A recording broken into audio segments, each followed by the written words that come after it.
ہم اپنے YouTube channel پر آپ دوستوں کو ویلکم کرتے ہیں۔ ایسا ہرگز نہیں ہے کہ کوئی انسان ہو اور اس کی زندگی میں غم نہ ہو۔ غم انسان کی زندگی کا لازمی ترین جزو ہے۔ دوسری بات یہ ہے کہ انسان ہمیشہ ماضی کے یادوں اور غموں میں مشغول، جبکہ مستقبل کے اندیشوں میں گھرا رہتا ہے۔ آج کی اس ویڈیو میں ہم آپ دوستوں کے ساتھ ایک ایسا وظیفہ شیئر کرنے جا رہے ہیں، اگر اس کو اختیار کر لیا جائے تو آپ کی زندگی سے ماضی کے غم اور مستقبل کے اندیشے دور ہو سکتے ہیں۔ تو چلتے ہیں آج کی اس ویڈیو میں اصل موضوع کی جانب۔ بسم اللہ الرحمن الرحیم والصلاة والسلام علی رسول الکریم۔ السلام علیکم، اس امید کے ساتھ کہ آپ سب دوست خیریت سے ہوں گے، خوش و خرم ہوں گے، بھرپور زندگی گزار رہے ہوں گے۔ قرآن مجید نے مجھے سکھایا کبھی غم نہ کرنا۔ غم اور خوف اکثر انسان کی زندگی تباہ کر دیتے ہیں۔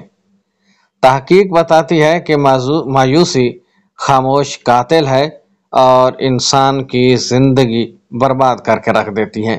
نفسیاتی امراض کی بڑی وجہ غم اور خوف ہے۔ بے شک قرآن مجید انسان کی زندگی بدل دیتا ہے۔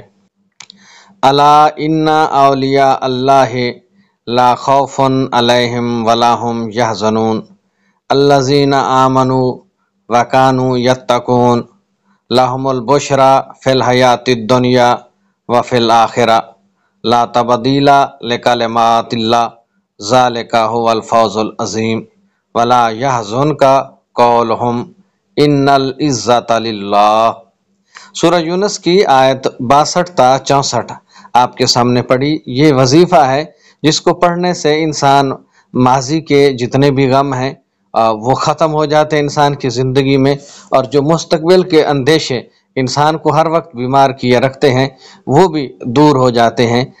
آیت پڑھی آپ کے سامنے تو کوئی زیر زبر کا فرق رہ گیا ہو تو اللہ بھی معاف فرمائے، آپ بھی معاف کیجئے گا۔ یہ حیرت انگیز آیات مبارکہ اس بات کی ضمانت دیتی ہیں کہ ایمان والا انسان مستقبل کے خوف سے محفوظ رہے گا اور ماضی کے قلق اور غم سے دور رہے گا۔ اس کو اپنی وظیفے کا حصہ بنائیے، ورد کا حصہ بنائیے، ضرور صبح و شام اس کو پڑھیے۔ انشاءاللہ العزیز مستقبل کے خوف، اندیشے اور ماضی کے غم انسان سے دور رہیں گے۔ امید کرتے ہیں آج کی یہ ویڈیو آپ کو پسند آئے گی۔ ویڈیو پسند آئے تو چینل کو سبسکرائب کیجئے گا، ساتھ میں لگے بیل آئیکن کو ضرور دبائیے گا، اور اس طرح کی ویڈیوز کے حصول کے لیے آپ ہمارے چینل پر وزٹ کرتے رہیے گا۔ اب تک کے لیے اتنا ہی، ملتے ہیں نئی باتوں کے ساتھ، نئے وظائف کے ساتھ، نئی کہانیوں کے ساتھ۔ تب تک اپنا خیال رکھیے گا، اپنی دعاؤں میں یاد رکھیے گا۔ اللہ ہم سب کا حامی و ناصر ہو۔